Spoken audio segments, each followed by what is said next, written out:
I think it's a combination. I love the examples that you gave because you're looking at the actual systems being used across multiple platforms, multiple time zones, and done instantaneously. But I think we got to get back into, and I agree with you in terms of it. There's a centralized approach to that. If you look at the actual blockchain model itself, it starts off as a centralized function. You have a zero, a wheel, and several spokes. And then they get away from that, and you have multiple, in a decentralized platform, multiple wheels and multiple spokes. And towards the tail end is that distributed network, and that distributed network is what interconnects every different wheels and spokes. So if we can get to the point where we start to get back to the basic fundamentals of going back to the community being government, right? Government needs to be involved in this. And it's not just government being decentralized, but the role of government. How does government play on a blockchain system? Government benefits by record keeping.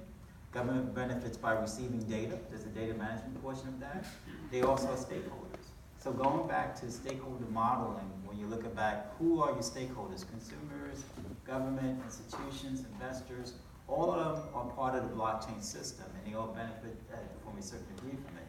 So when you get to that point where you can actually have interconnection between each and every different stakeholder, then you have a true blockchain system. Then you can have insurance, right? You got property insurance, insurance rights, right? Which is the insurance firms are looking at it from the actual B3 standpoint, where insurance firms are coming together and creating a consortium to determine what kind of products and services that they can sell over the blockchain system. Very similar to what the banking system has been doing with their particular consortium. So you can find that there's different stakeholders in society that can benefit, but it all goes down to one, identification. You mentioned governance. I agree with you. Governance is very key. Controls needs to be in place, which could be done from a centralized standpoint, but also risk. We have to look at the risk mitigating factors. We mentioned about anti-money laundering and KYC, know your customer, but also the ongoing continuous monitoring of anti-money laundering, BSA, and so forth. That needs to occur within the system. So the system needs to move continuously, but you also have to have stakeholders in place, and that includes investors and so forth.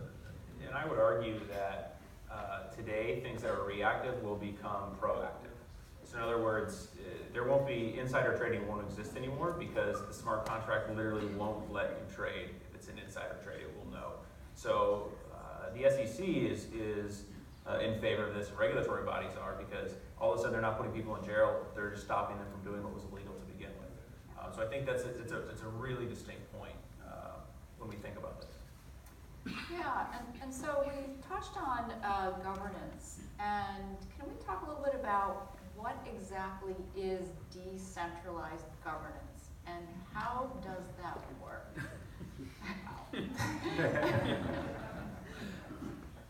So, I mean, I would say, I'm going to kind of take the anti part to this question, but okay.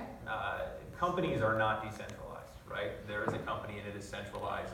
And when we're talking about security ownership, it will not be decentralized. Like if people have a dream that one day everything's going to be decentralized, it's not going to happen. Companies are companies and they exist in a physical structure. And so the rules and regulations of those companies and the governance will come from that company, and that will govern, its equity or its token and how it works. So I kind of have a cynical view to that, but. So I guess when we're talking about governance, a company, a centralized company, an individual company absolutely owns their governance. But when we're talking about a blockchain network, a consortium of an entire business ecosystem, so all the different banks working together, all the regulatory agencies are also on that network, all of the intermediaries between how they work, everybody is a member on that network. And so somehow we need to come to, not to overuse a word, but consensus on how are we going to govern all of the individuals participating in the blockchain network. How are we going to come to an agreement on how we come to consensus on a transaction being written to the ledger? I think one of the things you can look at, I'm going to turn my hat and use my regulatory background here. You can fall back and you can look at SROs, self-regulatory organizations. We do have examples of that. We do have that with SIFMA, we do have that with FINRA. And those organization bodies, what they do is they create standards. So there have to be a standardization that's being done on the blockchain system that's agreed upon among the members of the blockchain community. The minute you have those standards in place, that's when you create your governance. It starts with management, it starts with the board members, it starts with the members of the blockchain community. And then you have what they call this internal control framework, which is very key, which will include looking at KYC, anti-money laundering. It's going to include looking at technology, the reuse of technology. It's going to include looking at, in terms of trades, how trades are being done, how they're being tested. So there has to be a system of controls in place. And then on the back end of that is looking at risk. At the end of the day, is how do you manage your risk? And the risk could be done across different spectrums. We like to call it, in a regulatory standpoint, credit, liquidity, market, operational, legal, and reputational risk.